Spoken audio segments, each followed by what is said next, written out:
5 ప్రశ్నలు 4వ భాగం. 4వ ప్రశ్న తెలుసుకున్న ధీరసింహుడు యథాప్రకంగా గడువు తీసుకుని నైరుతి దిక్కుగా బయలుదేరాడు. కొంత దూరం వెళ్ళేసరికి అతనికి ఒక పట్టణం కనిపించింది. ఆ పట్టణం పొలిమేర దాటగానే ఒక బావి కనబడింది. ఆ బావి దగ్గర దుఃఖంతో ఉన్న ముసలి దంపతులు, వారి చుట్టూ మూగిన చాలామంది జనం కనబడ్డారు. ఈ చిత్రం ఏమిటా అని ధీరసింహుడు అక్కడి వాళ్ళను అడిగేసరికి, అయ్యా, ఈ ముసలి వాళ్లకు ఒక్కగానొక్క కొడుకు. వారం రోజుల కిందట పాపం అతడికి పిచ్చెత్తి గభీమని ఈ బావిలో దూకాడు. పోనీ దూకినవాడు చచ్చాడని అనుకుందామా అంటే ఇప్పటి వరకు వాని శవం పైకి తేలలేదు. అందుకని ముసలివాళ్ళు నిద్రాహారాలు లేకుండా ఇలా విలపిస్తున్నారు అంటూ వారు చెప్పారు. ధీరసింహుడు ఒక్క నిమిషమైనా ఆలస్యం చేయక ఆ వృద్ధులతో, మీరు దుఃఖించక ఇక్కడనే వేచి ఉండండి. ఒక్క చిటికలో మీ అబ్బాయిని తీసుకువచ్చి మీ ఎదుట పెడతాను అని చెబుతూనే బావిలోకి దూకాడు. అతని ఈ సాహసానికి అందరూ ఆశ్చర్యపోయారు. అతను ఆ బావిలోకి దూకి లోతుకుంటా పోయే వరకు కాలికి నేల తగిలింది. ధీరసింహుడు ఆగి అటు ఇటు చూడగా ఒక రహస్య ద్వారం కనబడింది. ఆ ద్వారం గుండా పోయి అతను ఒక పూల తోట చేరుకున్నాడు. తోటలో ఒక దివ్యమైన భవనం ఒకటి కనిపించేసరికి అతను ధైర్యంతో ఆ భవనం ప్రవేశించాడు. భవనం మధ్యన ఒక పెద్ద హాలు ఉన్నది. హాలు అంతా దేదీప్యమైన మణిదీపాలతో వెలుగుతున్నది. అక్కడ చాలామంది దేవత స్త్రీలు కూర్చుని ఉన్నారు.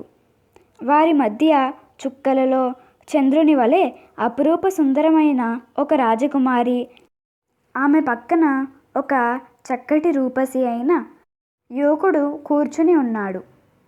రాజకుమారి దేవత స్త్రీయే, కానీ యువకుడు మాత్రం మానవ జాతికి చెందినవాడు.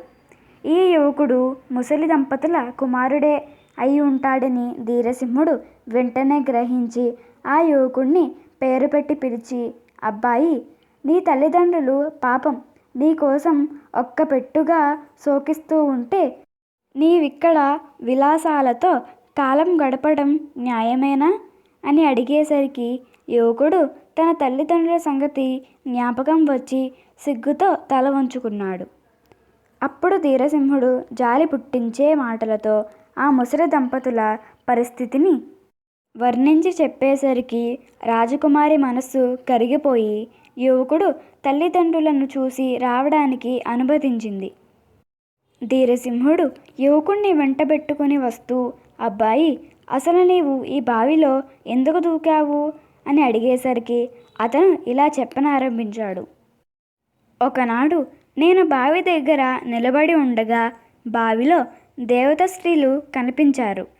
అప్పటి నుండి నాకు పిచ్చెత్తినట్టయి ఉండలేక ఒక రోజున అందులో దూకేశాను అని యువకుడు తన కథ చెప్పగానే ధీరసింహుడు అతన్ని బయటకు తీసుకువచ్చి తల్లిదండ్రులకు అప్పచెప్పాడు.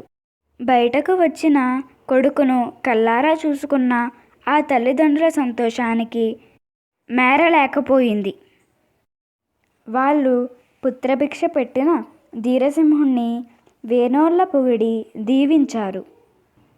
అక్కడి నుండి ధీరసింహుడు మళ్ళీ తన తోన పోతూ ఉండగా ఒక పట్టణం తగిలింది. అక్కడ మాయా స్నానాల గదిని గురించి ఎవరిని అడిగినా మాకు తెలియదంటే మాకు తెలియదు అన్నారు. కానీ చివరకు ఒక వృద్ధుడు మాత్రం ధీరసింహుణ్ణి చూసి, నాయనా, ఆ స్నానాల గది వద్దకు వెళ్ళిన వాడెవ్వరూ తిరిగి రాలేదు. అందుకనే ఆ పట్టపు రాజు గది లోపలకు ఎవ్వరూ పోకుండా కాపలా పెట్టాడు. వృధాగా ఎందుకు ప్రాణాలు పోగొట్టుకుంటావు? నా మాట విని తిరిగిపో అన్నాడు. ధీరసింహుడు ఎంత మాత్రమో చెల్లించక, చెబితే గాని వీలు లేదన్నాడు. అందుచేత తప్పనిసరి అయి ఆ వృద్ధుడు మాయా స్నానాల గది ఉండే పట్టణానికి దారి చెప్పాడు. వృద్ధుడు చెప్పిన తోవలోనే వెళ్ళి ధీరసింహుడు ఆ పట్టణం చేరుకున్నాడు.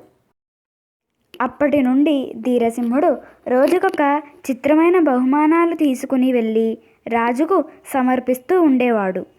రాజు చాలా సంతోషించేవాడు. ఇలా ఉండగా ఒకనాడు రాజు ధీరసింహునితో, ఎప్పుడూ నీవే నాకు ఎన్నెన్నో బహుమతులు ఇస్తున్నావు గాని నన్ను ఎప్పుడు ఏమీ కోరవేమిటి అనేసరికి నా కోరిక తప్పక తీరుస్తారా అని అడిగాడు ధీరసింహుడు. అందుకు రాజు సంకయించక అడగవలసింది, నా రాజ్యం కావాలన్నా ఇస్తాను, చివరకు నా ప్రాణాలు కోరినా అర్పిస్తాను అని అభయమిచ్చాడు. ఈ వాగ్దానం తీసుకుని ధీరసింహుడు, అయితే రాజా, మాయా స్నానాల నగరంలోకి వెళ్ళటానికి అనుమతి ఇప్పించండి అని కోరాడు. పాపం రాజు చిక్కులో పడ్డాడు. అక్కడికి ధీరసింహుడు వెళ్ళడం రాజుకు సుతరాము ఇష్టం లేదు. అయినా మాట తప్పడానికి వీల్లేదు. నీకీ సలహా ఏ పాపాత్ముడో చెప్పి ఉంటాడు. ఆ మాయలో పడ్డవారెవ్వరూ తిరిగి రాలేదు. కనుక ఇది తప్పించి మరేదైనా కోరుకో అని అనేక విధాలు నచ్చ చెప్పడానికి ప్రయత్నించాడు. కానీ ధీరసింహుడు వినలేదు.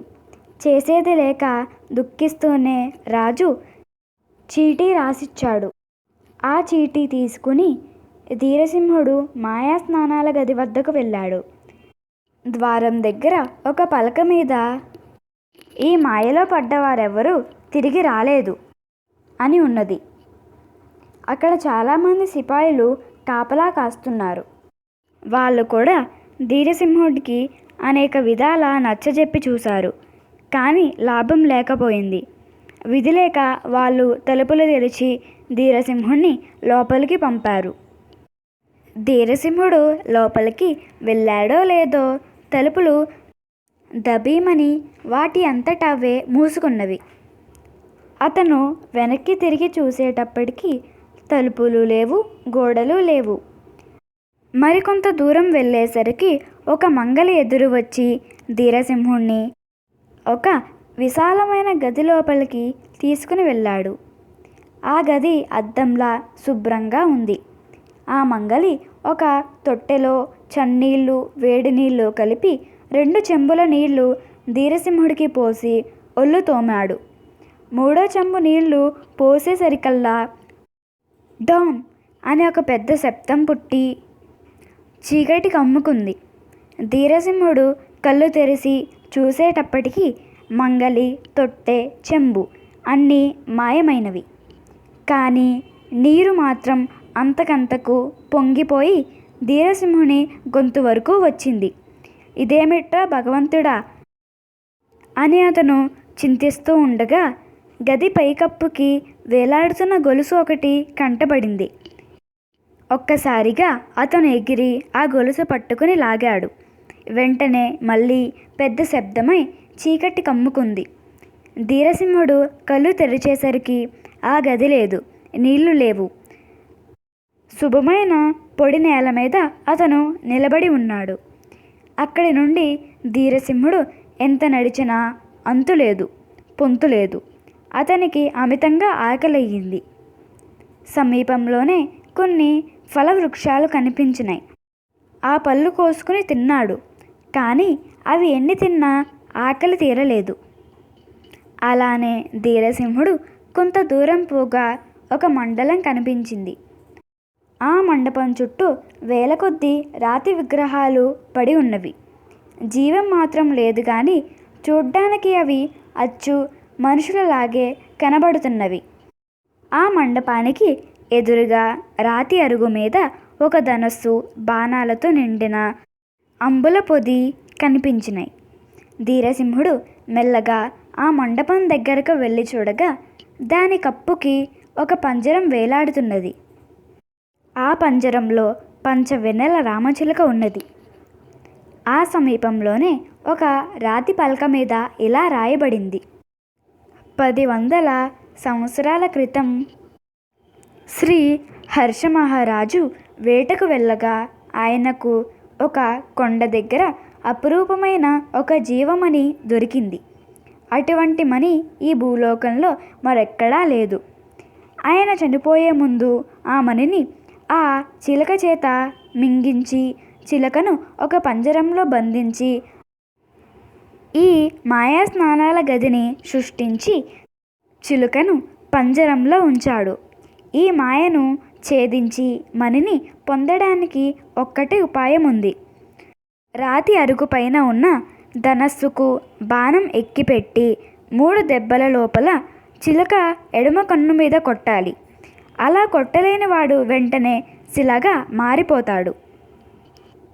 ఇది చదివిన ధీరసింహుడు 4 వైపులా పడి ఉన్న రాతి విగ్రహాలు చూసేసరికి సంగతి అంతా అర్థమయ్యింది.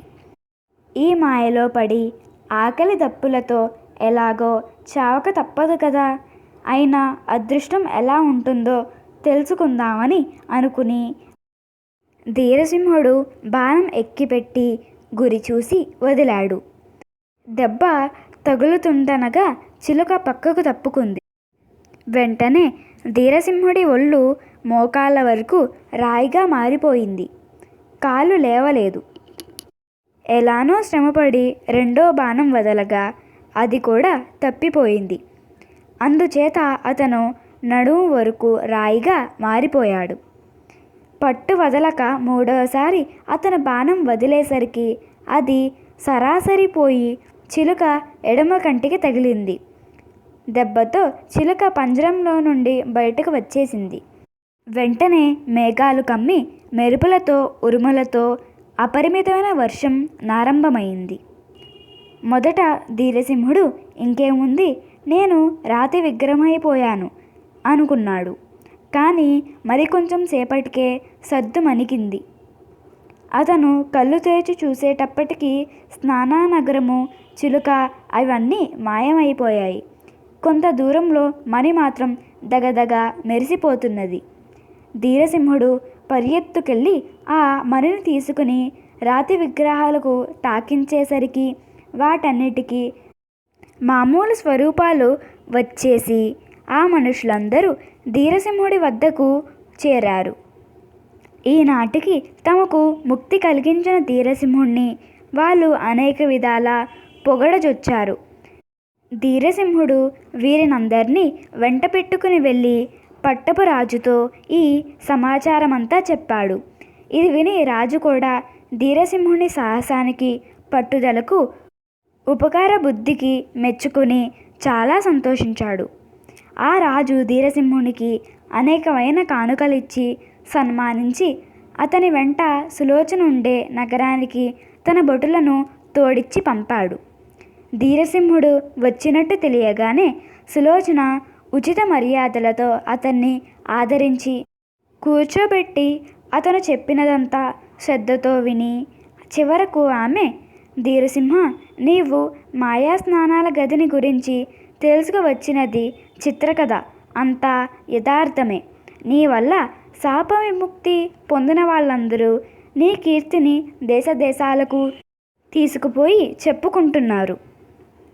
అసలు ఈ మాయను సృష్టించిన పుట్టపు రాజునే నీ చాకచక్యం వల్ల మెప్పించగలిగావు. ఇంతవరకు బాగానే ఉంది. నీవు రేపు వచ్చినట్టయితే ఆఖరిది 5వది అయిన ప్రశ్న చెబుతాను అని ఆమె ధీరసింహుణ్ణి సాగనంపింది. ధీరసింహుడు మర్నాడు సులోచన వద్దకు వచ్చి, నీ తరువాత ప్రశ్న ఏమిటి అని అడిగాడు.